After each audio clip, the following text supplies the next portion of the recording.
Okay, so welcome everybody. This part of your experience today is, I guess you've been learning all day about tuning and shifting and technique and all these different things, and now this is where you get to kind of put it in action a little bit. This is where we talk about the ensemble experience. And one of the things that I think it's important for you to see here at Columbia College is how much we value the chamber ensemble experience. Most of you probably play in an orchestra at your school, and many of you may not have much chamber music experience. One of the things that I did when I came to Columbia College in 1979, and how old were you all?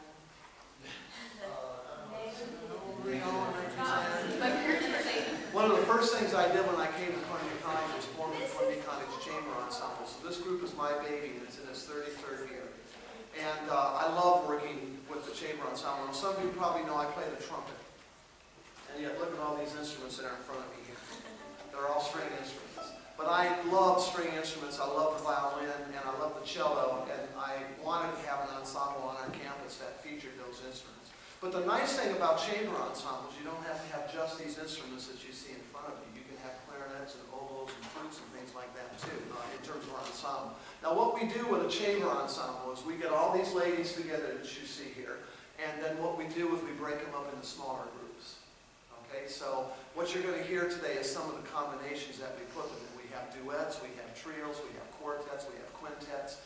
They're even going to do a piece on the recital with me today that's kind of an orchestral piece that they're all going to do with me together on the trumpet, so that's kind of nice. And so what I'd like to do is introduce our chamber ensemble members to you and then ask each of them if they would, if they want to tell you a little bit about what the chamber ensemble experience has meant to them, okay, in terms of their playing experience, okay? So we'll start right here with Elizabeth.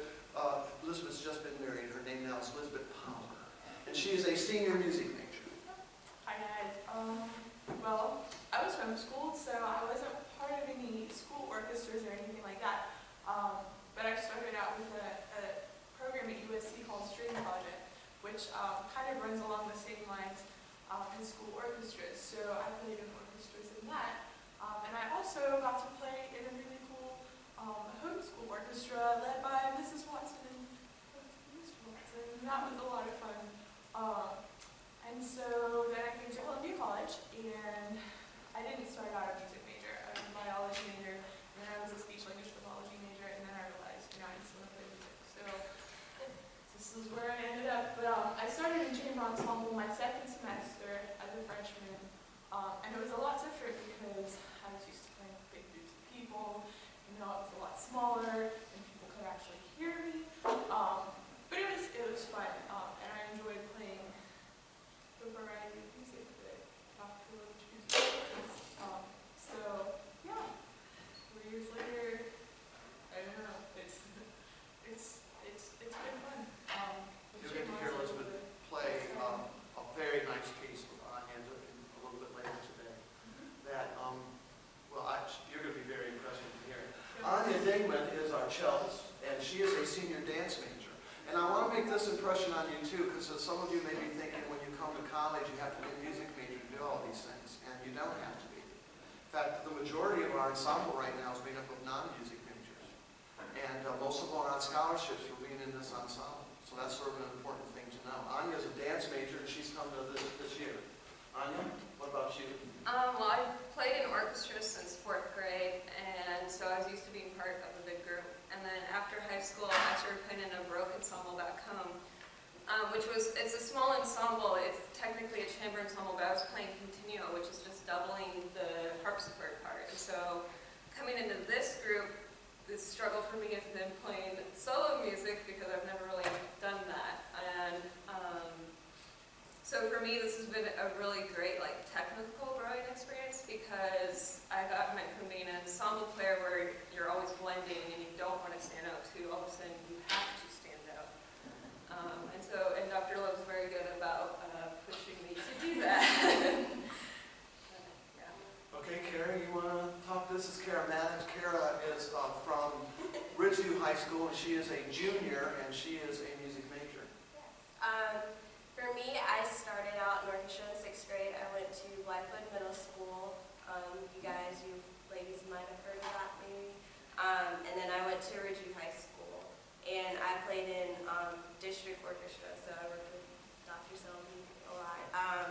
And chamber for me, my freshman year, I was terrified. I wasn't used to holding my own part, and I had a lot of experiences, like Anya was saying, getting used to, bringing out the technical and vibrato. I can speak, I promise. But a lot of different things of basically learning how to hold my own part. And then I realized I had terrible stage fright, so that came out a little bit too. But Dr. Love is really good about helping you learn how to hold your own part and understanding what you have to do in a small ensemble as opposed to an orchestra. So it's been fun, but it's also been challenging, and I like the challenges. And next is Rebecca Walston. Rebecca is a sophomore, and she is an SLP major. Do you know what that is? That's speech language pathology. Is that right? Yeah. Yeah. Well, I think the main big difference for me from going from an orchestra to chamber ensemble is actually having to, when you play the first violin, having to actually start the group and being able to lead, and that's been a struggle for me because going from orchestra, you have a conductor that starts everything. And then our last student is Jenna Wolf, and Jenna is the newest member of the ensemble. She's a freshman, so she will give you a nice perspective on what it is to come into the ensemble just as a freshman. Jenna? Well, I think they basically said it all as far as the adjustment. I'm used to being in very large orchestras. Like since I started playing, I've been in the South Carolina Youth Philharmonic orchestras, all-state region.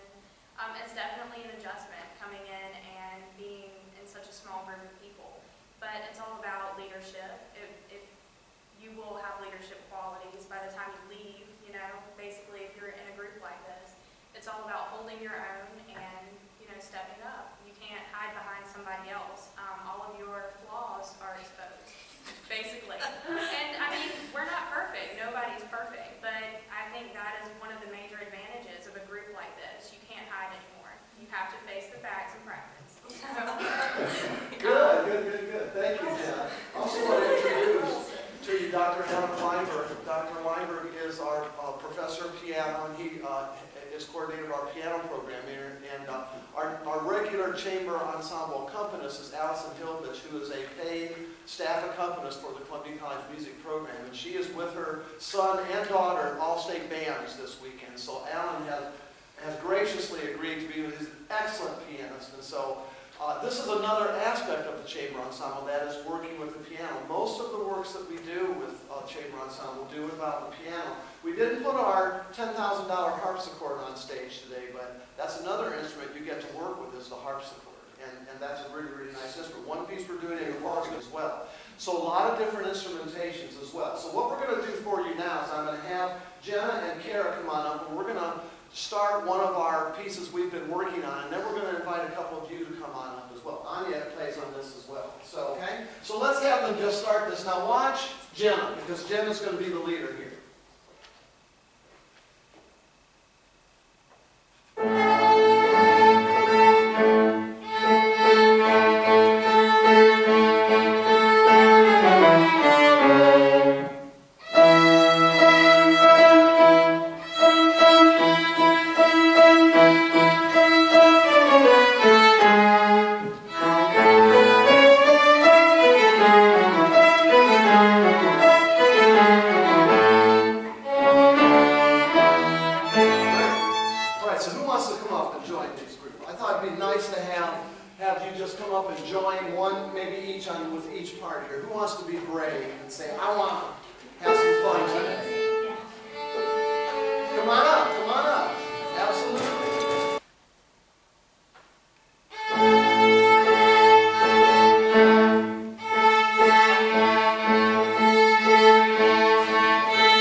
let's start. Let's have Kimberly and Kara play together. Just for fun. The beginning? Just the beginning, right at the beginning. Now, Kimberly, you have to get us started. You've done it before? Okay, very good.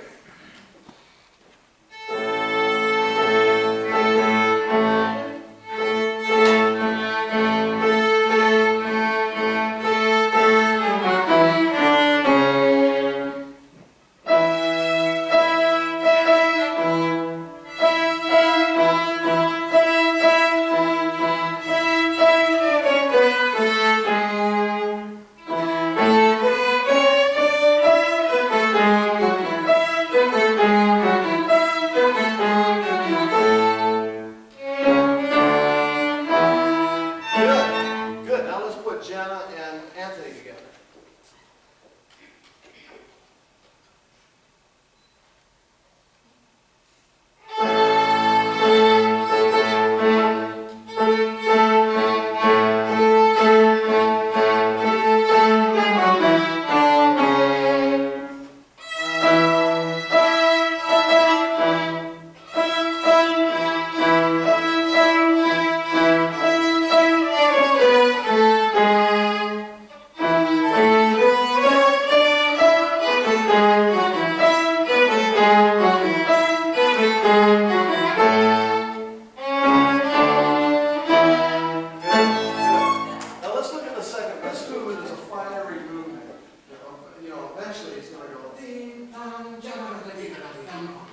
But one of the things we need to do in chamber ensembles, we need to get in the right style for this, okay? Usually the first violinist is the one that sets what the style is. So let's just read it first a little bit at a nice conservative tempo, Jenna, and see how you like it.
Let's hear the way you play it.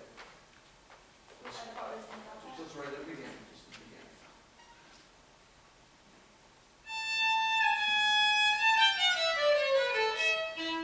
What do you think about that? Is that a style you like?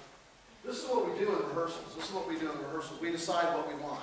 Because I don't want to be a dictator about it all the time. I want these players to kind of decide what they like. So, how would you like it to sound? Let me hear you.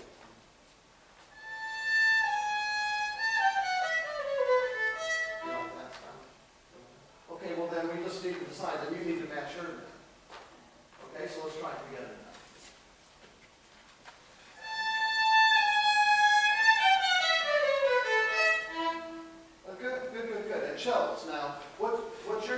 here's a little odd with the piano because the piano comes out pretty good, but you just basically are trying to be in counterpoint with what you hear here. And for most of the time, when they're playing, you're probably just kind of in the background, but there are some places where they don't play and you'll come out a little bit more. Okay, so now let's try this together again, okay? Those are going to be F maxes. Yeah, we're missing that one note. It is A minor, so you get this G sharp to F natural here, or G sharp, and then it goes G natural to F natural. Yeah. You don't play a lot of minor keys in school orchestras, do you? That's another thing you get in chamber ensemble. Almost from the beginning is minor keys. Okay, let's try it one more time. Then we'll get Anthony in here. Okay.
Keep your styles together though, and think as one.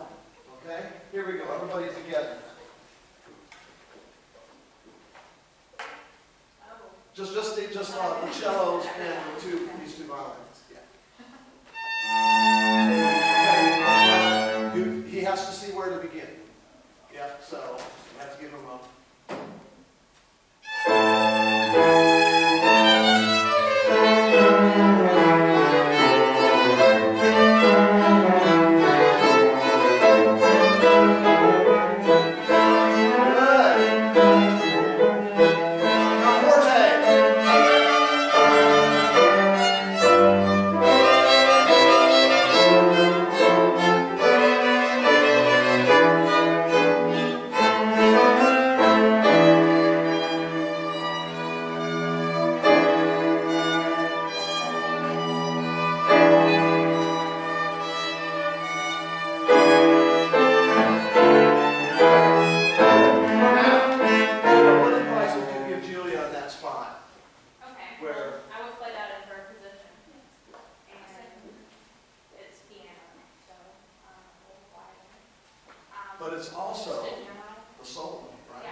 And then when you get the melody, though, when you get down in here and you get this melody, then you got to bring it out a little bit. And the dynamics may not reveal that in chamber music. You have to listen, and you have to say to yourself, I'm not the lead here.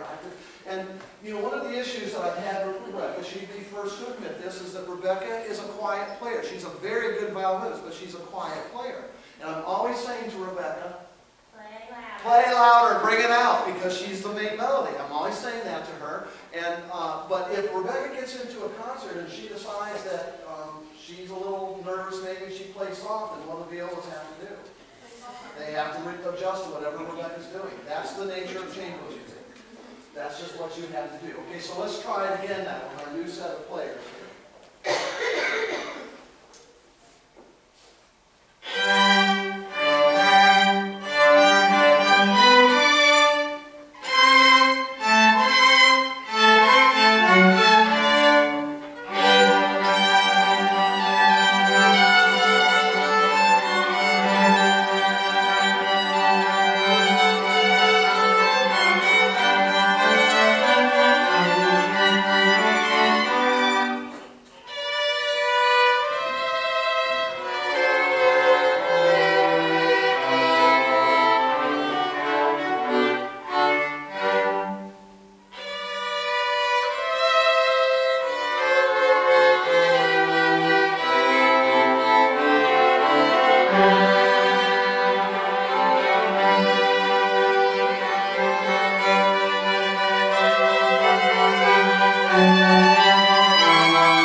have enjoyed this chamber music experience, I hope it's something that you want to take back to your schools and maybe